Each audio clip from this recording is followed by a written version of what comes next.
ఓం మహాగణాధిపతయే నమః. ఓం గురుభ్యో నమః. ఓం శ్రీమాత్రే నమః. పరమేశ్వర స్వరూపమైనటువంటి జ్యోతిష, వాస్తు మరియు ఇతర అనేకమైనటువంటి శాస్త్రములను మనకు అందించినటువంటి మహర్షులకి నమస్కారం. హయగ్రీవ హయగ్రీవ హయగ్రీవేతియోపదేత్ తస్స నిస్సరతే వాణి జన్మకన్యా ప్రవాహవత్.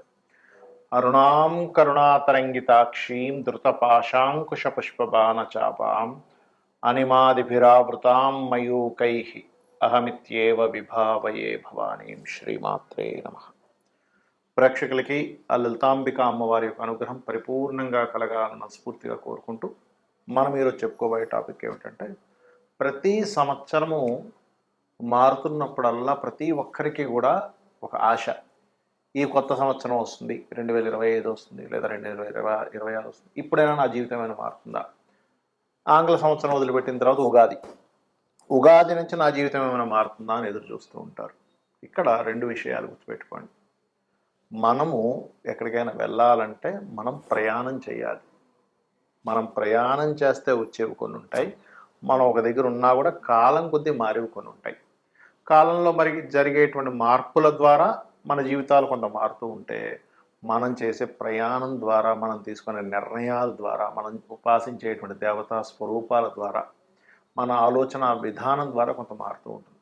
ఆ రకంగా ప్రతి ఒక్కరికి కూడా పలానా నక్షత్రం నాదండి, పలానా రాశి నాది, పలానా లగ్నం నాది అని చెప్తూ ఉంటారు. అందులో పర్టికులర్గా నక్షత్రము, రాశి అనేటువంటి నక్షత్రం 24 గంటలు ఉంటే, రాశి 2.5 రోజులు ఉంటుంది. ఒక 2.5 రోజులకి ఒక రాశి మారుతూ ఉంటాడు చంద్రుడు. కానీ లగ్నం 2 గంటల అటు ఇటుగా, 2 గంటలకి ఒక 5-10 నిమిషాలు అటు ఇటుగా ఉంటుంది ప్రతి లగ్నం కూడా. మరి మీరు జన్మించిన లగ్నం బట్టి మీరు ఎటువంటి ఆలోచన విధానం కానివ్వండి, ఎటువంటి నిర్ణయాలు కానివ్వండి, ఎటువంటి దేవతా ఆరాధన కానివ్వండి, ఎటువంటి విషయాలను పట్టించుకోవాలి, వేటిని వదిలేయాలనేటువంటి విషయాలు మీరు స్పష్టంగా తెలుసుకోగలిగితే మీకు ఏ సంవత్సరం మారుతున్నా ఆనందదాయకంగానే ఉంటుంది. ఆ రకంగా మనం ప్రతి ఒక్క లగ్నానికి ఎటువంటివి పాటించాలి మీరు ఆనందంగా ఉండడానికి అనే విషయాలు మనం చెప్పుకుందాం. అయితే ఈ విషయాలు చెప్తుంది నేనైనప్పటికీ, బయటికి కనబడుతుంది నేనేదో చెప్తున్నట్టుగా ఉన్నప్పటికీ, చెప్పిస్తుంది పలికిస్తుంది అంత లలిత అమ్మవారిగా భావిస్తూ ఒక్కొక్క లగ్నం ఇచ్చా మనం తెలుసుకుందాం. సింహలగ్నము, సింహరాశి. సింహం వారికి కనుక చూసుకున్నట్లయితే, ఇక్కడ సింహానికి ఉన్న గొప్ప లక్షణం ఏమిటంటే యునిక్నెస్. నేను ఏదైనా డిఫరెంట్గా చేయాలి.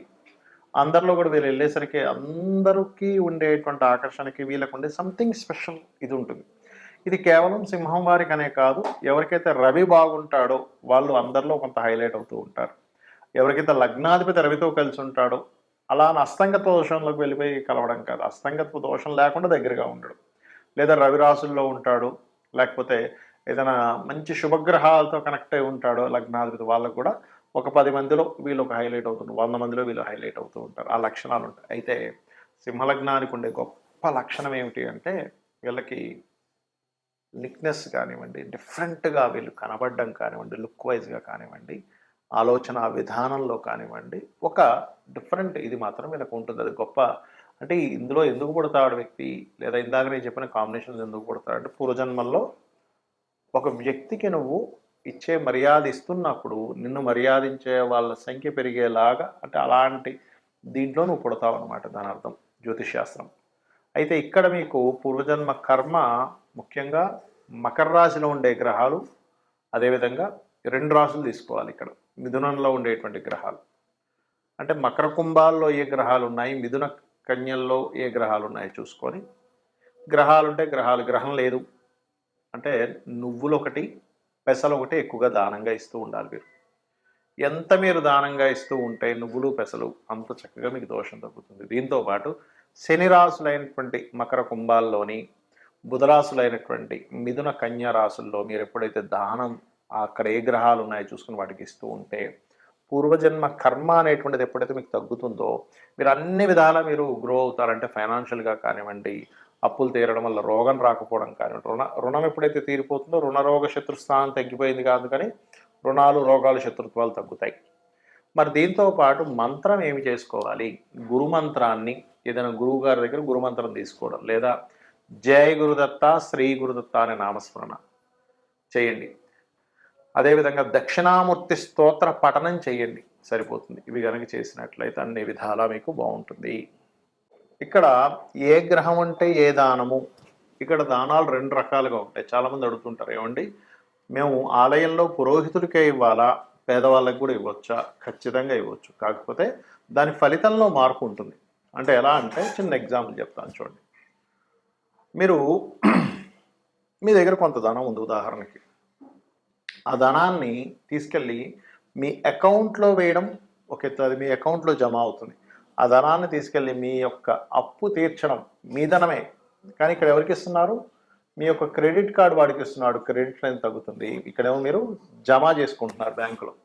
ఇదే ధనం మీరు ఇద్దరికి ఇచ్చినప్పుడు ఎలా అయితే తేడా ఉంటుందో, పేదవాళ్ళకి ఇచ్చినప్పుడు ఇచ్చేటువంటి ఫలితం పరమేశ్వరుడు ఒక రకంగా ఇస్తాడు. ఈ పురోహితులకి ఇచ్చినటువంటిది ఏదైతే ఉంటుందో గ్రహరూపేణ దోషం పోవాలని, అప్పుడు మరొక ఫలితం వస్తుంది మనకి. ఇప్పుడు గ్రహదోషం పోవాలి, 6వ స్థానంలో పలానా గ్రహం ఉంది, రగున్నాడు ఉదాహరణకి, అప్పుడు గోధుమలు దానం. పురోహితుడికి ఇస్తున్నారు అనుకోండి, దేనికి ఇస్తున్నాము అంటే మీరు పూర్వజన్మల్లో తెలుసో తెలియకో చేసినటువంటి ఒక కర్మ చేశారు, అది మీకు తెలియదు, అది బ్యాడ్ కర్మ అని కూడా మీకు తెలియదు, ఏదో చేసేసారు. ఆ బ్యాడ్ కర్మ సంబంధించినటువంటిది ఏదైతే ఉందో దాని దోషం ఒక గ్రహ రూపంలో, ఒక సాఫ్ట్వేర్ రూపంలో మనకు వచ్చింది. అప్పుడు ఆ గోధుమలు తీసుకెళ్ళి పురోహితుడికి, అది కూడా నిత్య సంధ్యావందనం చేసేవారికే ఇవ్వాలి. ఎందుకంటే వాళ్ళకి మాత్రమే మీరు ఇచ్చినటువంటి దానాన్ని స్వీకరించి మరలా సంధ్యావందనం చేయడం ద్వారా అది అక్కడికి పోతుంది. అలా మీ సంకల్పం చెప్పుకొని, ఇందులో కూడా చాలా వేరియేషన్స్ ఉన్నాయి. చాలామంది ఏమంటుంటారంటే నాకు ఫోన్ చేసి, ఏమండి టెంపుల్కి వెళ్ళాము దానం ఇద్దామని, అక్కడ ఆ మూలను పెట్టేసి వెళ్ళిపోండి అన్నారు, అలా ఇస్తే మనకి ఫలితం వస్తుందా అని అడుగుతుంటారు. నేను ఒకటి చెప్తాను, మీరు ఒక బ్యాంకు వెళ్ళారు, మీది ఏదో ఎందులోనో ఒక బ్యాంకులో మీకు అకౌంట్ ఉంది, అక్కడికి వెళ్ళి ఆ బ్యాంకులో ఒక మూలం ధనాన్ని పెట్టేసి వచ్చేసారు. మీరు మీ అకౌంట్లోకి వెళ్తుందా? వెళ్ళదు. ఎందుకు వెళ్ళదు అంటే, మీరు ఆ బ్యాంక్కి వెళ్ళాలి, అక్కడ లైన్లో నిలబడాలి, రిసిప్ట్ రాయాలి, కౌంటర్లో ఇవ్వాలి, వాళ్ళు అందులోపల దాన్ని ఫీడ్ చేసుకొని మీకు ఒక రిసిప్ట్ ఇస్తారు. మళ్ళీ ఎస్ మీ అకౌంట్లోకి 10,000 రూపాయలు వెళ్ళాయి, ఈ 5 రూపాయలు వెళ్ళాయి, ఈ 500 రూపాయలు వెళ్ళాయి, ఓ 1,00,000 రూపాయలు వెళ్ళిందని మీరు వాళ్ళు రాసుకుంటారు. అప్పుడే మీకు అకౌంట్లోకి వస్తుంది, మీకు మెసేజ్ వస్తుంది. అంతేగాని ఏదో మూలం పెట్టేసి మీకు రాదు కదా. అలాగే అలా ఎవరైనా చెప్తే దాన్ని అలా చేయకండి, దానివల్ల మీకు ఎటువంటి ఉపయోగం ఉండదు, గుర్తుపెట్టుకోండి. బ్రాహ్మణుడికి దానం తీసుకొని జపం చేయడం ద్వారా ఆయనకు కూడా కొంత ఫలితం వస్తుంది. జపం చేయకపోతే ఆయనకి మంచి ఫలితం రాదు. జపం చేస్తే మీ దగ్గర దానం తీసుకొని ఆయన మరలా గాయత్రి చేసుకున్నందుకు ఆయనకి అమ్మవారి అనుగ్రహం పెరుగుతుంది, మీకు దోషం పోతుంది. కాబట్టి ఈ రకంగా మరి పేదవాళ్ళకి దానం ఇవ్వడం ద్వారా ఎటువంటి ఫలితం వస్తుంది?